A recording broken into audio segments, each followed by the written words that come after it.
and that dinner presentation, that's a pretty special time as well, because I spoke to the likes of Jonathan Brown and Cameron Mooney during the week, who played in the 2008 game, and they sensed it was a once-in-a-career option. That might be the case for you now as well.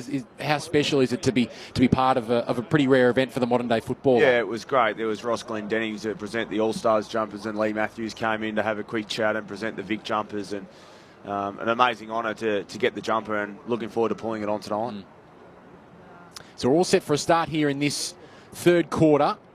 Just waiting for the clock to tick down. But Melbourne 3-8-26 had ample of scoring opportunities in that first half, but only find themselves in front by 6, and North Melbourne 3-2-20. It's been all the young guns with the goals as well. Comben, Taylor and Hosey with the majors for North Melbourne, whereas the D's have had goals through Spargo, Melksham and Oscar Baker. And we got a little bit of how do you do in the middle for a practice game. Sherry throwing his weight around. Do you like working with him at training, Sean? Yeah, he's had a good pre-season and a great opportunity to him to take most of the ruck today with Goldie out. The young gun's going to work in the ruck as well. Austin Bradkey doing the work at stoppages against Sherry. Bradkey wins that tap down, and then he loses his feet afterwards as well. And we've moved about 5 metres in a minute. Let's see if we can get something going here. Sherry easily gets the tap down. No high tackle there on Zerha, according to the umpire. Hunt locked up by Bonner. And there is a guy at 20 years of age, Sean, who's pretty much ready-made and ready to go should he get that round one opportunity. Yeah, great pick-up for us. He's had a good pre-season. Obviously ready-made, having played some senior football and a big body to add to our depth. Brayshaw fed it out, couldn't quite find a teammate. Zerha not pushing the back, so a couple of times he may have been unlucky not to get a free kick. And again, wrapped up in the middle. D's leading by a goal. Great to have you with us, wherever you're cheering on the D's or the Roos. Putting his head over the footy there was James Jordan of Melbourne, and Brayshaw's wrapped up in a wrestle here. Their tempers are high at the start of this quarter. Jaden Hunt right involved as well. Tristan Sherry. Here's a look at it. Brayshaw came in from behind and dealt with Sherry as well. So plenty of fire in this practice game between the D's and the Roos. Baker to Brown, who's looked lively for Melbourne. Third AFL opportunity for Mitch Brown after stints at Geelong and the Dons. Nice mark there from Trent Rivers, who's pushed up the ground a little bit. Saw him doing some work down back early for Melbourne. Deep inside, 50. Fritsch has got to beat a couple here. Oh, it's got luck, might be could be a fortune there for him, but Marley Williams happy to rush it through for a minor score for North Melbourne. Marley Williams is someone who's been a very good pickup for the Roos. Picked up for, I think, a 6th-round draft pick that didn't get used. How's he been? Yeah, he's been great for us. He's a lockdown defender that's had some really big jobs over the last couple of seasons. He allows our other defenders to play to their strengths, and unfortunately he got suspended last week, as you know, so he'll miss a couple of weeks early on in the season, but he's really important to the way we set up, and particularly in that back 6. Cozzy Pickett just went for the non-preferred left foot banana from the left forward pocket and kicked a minor score, but he's threatening. He's now got 3 behinds so far in this game. Will it drop for him in Melbourne? Big tackle applied there by Comben. He's got 1 goal so far for North Melbourne. They'll be balled up just outside this Melbourne forward 50. Bradkey and Sherry rush to contest the ball up here. Thumped forward by Sparrow. There is Williams. He was taken high by Spargo, so the Roos can repel here from half back, and we'll get a good look at how they do it.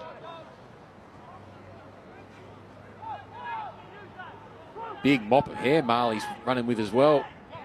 Into the middle, risky kick, but it comes off to Tyson. Might open up the ground here for North Melbourne. Switching it out to Walker, who had a really impressive first up game for the Marsh Community Series. Slightly jinxed him there with that intercept mark, but that there for Brown. But he had 5 intercept marks last week, Josh Walker. He fitted into that back line really well. Yeah, he was great. I think he had 10 or 11 marks all up for the game as well. He's been impressive in the inter-club games that we play, and it was great for him to gain that confidence and take it into a proper hit out last week. And he's going to be important for us this year, obviously, with the retirement of Scott Thompson as well. Well, and it's an interesting one because you've got Sam Durden and Majak Dor as well, who's making a great comeback. There's lots of key defender options for North Melbourne as Hunt moves it through the middle of the ground and hits Spargo. This is better ball movement, and over the top, Bedford can take the mark and can line up and have a set shot. But I suppose that the conundrum for the North Melbourne match committee is how many key defenders can you play down there, because there's a lot to choose from. Yeah, there's a number of guys that are going to be fighting for a spot. Ben Mackay's another one that you throw into that mix. Obviously, Robbie Tarrant's the star of the competition, and it's just a matter of what sort of mix we want to go in and around that, whether it be 2 talls or 3 talls. And Jasper Pittard, he's not as tall as these other guys, but he plays that sort of role. He can play an intercept marking role as well. So we've got options down there, and it's important that guys put their hand up and really want to take that spot. Good look here for Bedford. He's got 1 behind so far, and he's got 2 behind. So the D's are 3-11-29 to North Melbourne 3-2-20. We've played 5 minutes in this third quarter. They've had plenty of scoring opportunities, Benny Gibson. It's the story of last season in a way. A lot of missed opportunities in front of goal, so they'll be looking to correct that going into 2020. Oh, big fly over the top from Josh Wagner. That's one for the highlight reel. Superb stuff from Wagner, who raised up and took it on the chest in the end, if you don't mind. And then he kicks inside 50, and there's a holding free kick away from the play. We'll go to North Melbourne. That'll excite D's fans, that lift there from Wagner. That is a good ride. Here is Walker of the for North Melbourne. Back to Tarrant. Just gets his kick away in time. Sherry has to do a lot of work here, and luckily didn't quite hit the foot as it was below his knees. Good to see Tarrant moving well so far, coming off that foot injury, and going to be another crucial player again this season, Sean. Yeah, he's done an amazing job the last few weeks to bounce back from the little hiccup that he had. He wasn't sure if how much game time he'd get leading into round 1, but obviously being able to play majority of the game today and then into another hit out next week, he's going to be cherry ripe come round 1. Sean, you're on track to play your 100th club game for North Melbourne, currently at 91. Is that a landmark that or an achievement that you'd ever think you'd get when it crossed over from the Bulldogs to North Melbourne? Yeah, probably not, but something that will be great when I get it to be able to look back on, particularly 100 games and a significant milestone once you've moved over from another club. And early days, probably not. I wasn't sure when I came over here how many years that I'd be able to play for, and feeling really good. So keen to add to that, but I think it's significant. Then get your name up on the locker, and 100 games at 2 clubs would be great. It's a great achievement. Should that come to fruition this season? Oh, big don't argue there from Aaron Hall. That's nicely done from him. On the left boot, was able to hit Tyson and then keep on running. Good signs from Hall, and he hits Hosey. Just couldn't quite take the mark. And then McDonald follows up with a big tackle for Melbourne. Ruse still working around though. They hit a target in the middle. It's a good kick as well. Mark taken by Crocker, true centre half back. Tarrant screaming for it to his right, working across the defensive arc. This is better ball movement as Tom Murphy able to grab it. 4 games for Tom Murphy so far in his short AFL stint. Goes for searching lead here, and if it's an NRL player, that was a beautiful 40-20 kick. It's just gone out of bounds, and Charlie Comben sees it over. Touched on Tom Murphy, 2018 rookie draft. He's a really good long kick from defence, isn't he? Yeah, he's a beautiful kick. He got his opportunity early on in his career, and a few injuries last year, so he's keen to put his name back up into senior selection as well. Here's Bonner, just overran it. Picked up there by Sparks. Bradkey coming through, as is Dumont, but Sparrow wanted a little bit more than everyone else. Forced it forward. Big bump from Tristan Sherry. He's involved in everything so far. Pittard wrapped up. Hard tackling from both sides. Not been able to get a clean clearance here at all. They've been able to move it forward. McMillan is stripped, then dumped, and finally we will get a clean possession, Sean. It's pretty intense here in there for a practice game at Arden Street on a Friday afternoon. Good footy. I mean, we base our game hard in the contest and really good tackle pressure, and it looks scrappy, but that's the way we like to go about it, and rewarded with a free kick and an inside 50, which hopefully we can make the most of. Zerha is there. He wraps up Lockhart. They just able to get a kick away. Wagner. Big bump from the side there from Mackay. Mentioned him just beforehand. Still not out of danger yet. Melbourne. Zerha tries to assert his authority. Centering kick from Taylor. Just couldn't quite find a teammate. D's trying to work it away. Dumont with a big tackle. Here's Tipperwoody. Here's an opportunity for the Northern Territorian, but he's just off target. He's live. We've got a lot of Northern Territory fans tuning in today to see how Tipperwoody goes. You probably would have seen a little bit of him over the summer. Sean, what have you picked up from your brief experience? Yeah, he hasn't been here for too long at all, but I've seen some highlights of him from up in the N10, and he's sight the machine. He's obviously really quick, uses the ball, and he's normally really good around goals. So great opportunity and experience for him, and it'd be nice for him to hit the scoreboard as well.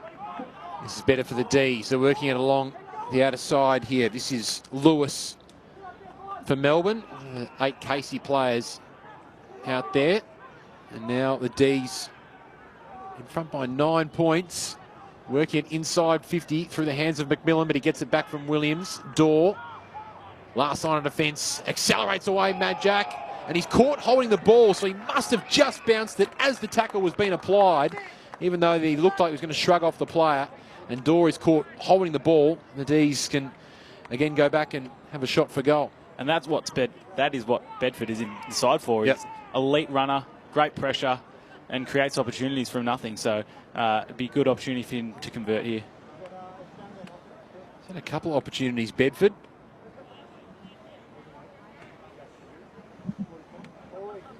Two behind so far for Toby Bedford. All of his shots have gone to the right. Let's see if he can adjust and start at left. No one again heads right, but he squeezes it in just. Finally some reward for effort for Melbourne and for Bedford. He's got his first. Melbourne have 4, and they lead by 15 points. But just on Mad Jack Dorr, Sean, he obviously when it happens, when he's able to come back and play an AFL senior game, it is going to be a wonderful occasion. Just to see him up and about during this summer, what's that done for the morale of the training group? Oh, it's been amazing for the group, but more so for Mad Jack and his family as well, to be able to go through what he's been through. And it was great when he was able to get back mid last year running on the Altagene side and then outside, and the boys really got a lift from that. But Mad Jack's well-being obviously at the forefront, and him playing back playing football is a great effort. But it's good to see him enjoying himself, and we look forward to that day as well. So advantage free kick here for Melbourne. This is a good look for Brayshaw, who's been a little quiet so far. Going back with courage on that occasion was McGuinness, but the ball just went over him, and Bailey Fritsch, who's presented so well for the D's all day, can go back from about 45 metres out directly in front. He's had a good day, hasn't he? Probably could have had 3 or 4 already if he had a kick straight, and always dangerous around goal, and looks like he's in pretty good nick starting the season. 1 behind so far for Fritsch.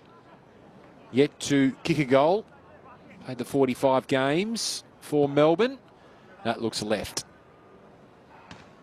And lucky to squeeze through for a minor score in the end. But it was a late withdrawal last week, Benny G. Was Bailey Fritsch. Good to see him out here today. Yeah, important player for the club.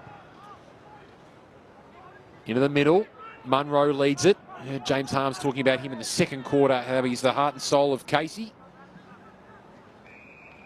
Chips it out wide, and now good lead this time from Briggs, who dropped what he should have taken, but he's nimble enough to give another inside 50 here for Melbourne. Through the legs of Dorr, McMillan is tracking back. Will he take it over? Yes, he will, because the nimble footsteps of Cozzy Pickett were lurking, and he sees it over the line and out of bounds in the end. What was the message at half-time from the North Melbourne coaching staff heading into this third quarter, Sean? Yeah, it was a little bit what I touched on before. We just needed to clean up the way that we were using the ball out of the back half. We weren't looking after our backs at all, gave them really good looks every time that they went inside forward 50. And the other point, we just gave away some sloppy free kicks. Yep. So the discipline, I think there was 11 free kicks against, just for tackles that we should have got right. D's again looking ominous. Fritsch on his preferred left side. This time curls it around. Lovely snap from Bailey Fritsch. He's got 1 goal too. The D's just starting to get control of this contest. That's their 5th. And they go on to 5-12-42. North Melbourne 3-2-20. Just ticking over into the 14-minute mark in this third quarter. It's probably building for a little bit, wasn't it? Particularly in the back end of that second half, but they just weren't hitting the scoreboard, and now they're being able to convert their opportunities every time they've gone inside forward 50. What's the midfield battle for spots going to be like this year, Sean? Aidan Bonner comes to the club. Jai Simpkin really started to show some great signs last year. Taron Thomas has probably been the most hyped player externally during the summer just because of how well he's been training. There's going to be a big battle for spots there. Yeah, we've got good depth through there as well. Jed Anderson obviously played early on in this game. I'm not sure if he's going to play the second half as well, but we give good opportunity now to Bonner and Ahern's in there as well. Aaron Hall on the wing, Trent Dumont, who's been great on the wing for us, but he's inside at the minute as well. So it's a good test for our younger guys now, particularly that Melbourne are getting a little bit of a run on that, how they hold up. So you can see Bonner here just getting a free kick against for a high tackle on Brayshaw. And a nice mark deep in defence taken by Ben Mackay. Mackay just started that centre bounce in the ruck, drifted back in defence. Is that a role he's going to play, a bit of chopping out in the middle? No, I don't think so. I think today, obviously, just managing game time between Tommy Campbell and Big X as well, and Goldie obviously not playing. So he's there to give a chop out if we need, but I think today we're just spinning the rotations and guys are on modified game plan as well, game time as well. So we may need to invent a few positions in this back end of this game, but it's a good learning curve for him as well to see what he's like when he goes up in against the ruck. Speaking of, Corey Wagner takes that ruck contest. I don't think he'll win too many hit-outs this time. I don't think he will. That kick from Lockhart went straight into the behind post on the full, so the Roos will try and repel from the back line, but it's just been tough. It's been locked in that Melbourne forward half, Sean, for most of this third quarter, and making scoring pretty tough for North Melbourne. Yeah, it has. We've struggled to get a lot of flow out of this back half, particularly. And different personnel does that as well, but Melbourne's defended it, their front half, really well today. I think that stemmed off the back of Angus Brayshaw's influence in the middle. He's sort of finding his feet in his first practice game for the year. Here's Tip and Woody applying a tackle on that occasion on McCaffrey. Umpire has a good look and will ball it up here. Good contingent of fans on that outer side here at Arden Street Oval. AFLW game here tomorrow as well. The surface looking great for that one. Zerha explodes away. Straight down the throat, though, of Josh Wagner. Keeps his feet in the ground this time to take that intercept mark. McDonald to Rivers. They're really looking to get it in Rivers' hands here. Really penetrating kick of the ball and can slice it up for the D's. Lewis inside 50. Taken by Spargo. He's got the distance here, Ben. I don't think so. He's looking to pass it off. He winds up now and he's really caught in two minds about what to do. He puts it in Pickett's direction, setting him up for the specky. Then he played for the free kick, Pickett, and he won it. Held without the ball. And he can go back and have a set shot from directly in front. Cozzy Pickett, one of the more exciting players from last year's draft class. He's a crafty player, that's for sure, and a really good kick of the ball. Stutters in a little bit with his set shot routine, but I'd like to see him put this one through. He's going to be one to watch for Melbourne fans throughout the year. He's a bit of a draft bolter last year, particularly late. He made his way in the first round calculations. Long runner for this set shot, but it's effective. And Pickett kicks his first goal. He's got 1 goal, 3. Some reward for effort for him, and Melbourne have really blown this game open in this quarter. They've been able to kick 3 consecutive goals, got the last 4 goals of the game, and they now lead by 18 points. One of your top draft picks from last year, Sean, was Jack Marnie, who we briefly saw in the Marsh game last week. Not out there today, but some big raps on him and just his footy nous in particular. Yeah, he looks ready-made. He's really crafty forward that applies good pressure, knows how to find the ball, particularly at the ball inside forward 50 and can hit the scoreboard. It was great for him to get the opportunity last week. I expected he should push for senior selection early on in the season. He's fitted in really well. He just looks like he's been playing senior footy for a long time, even though he's still young, but really clever, and a position that, particularly now with Kane Turner injured, that we haven't been blessed with permanent small forwards in that area. So great opportunity for Jack to put his hand up and hopefully get some early senior football. Here's Zerha crashing in, straight into Sparrow as well. There's 2 young bulls going at it. Can't be split. So North Melbourne haven't scored in this quarter, whereas the Demons have been able to put on 3 goals, 4, and extend their lead to 28 points. Non-controlling umpire has paid a free kick at the defensive end for the D's, and the beneficiary will be Jordan. He goes inside 50. Dorr brings the ball to ground.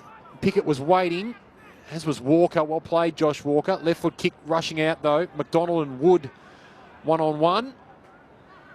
Oh, well trapped there by Bedford, but gave it straight back to McMillan.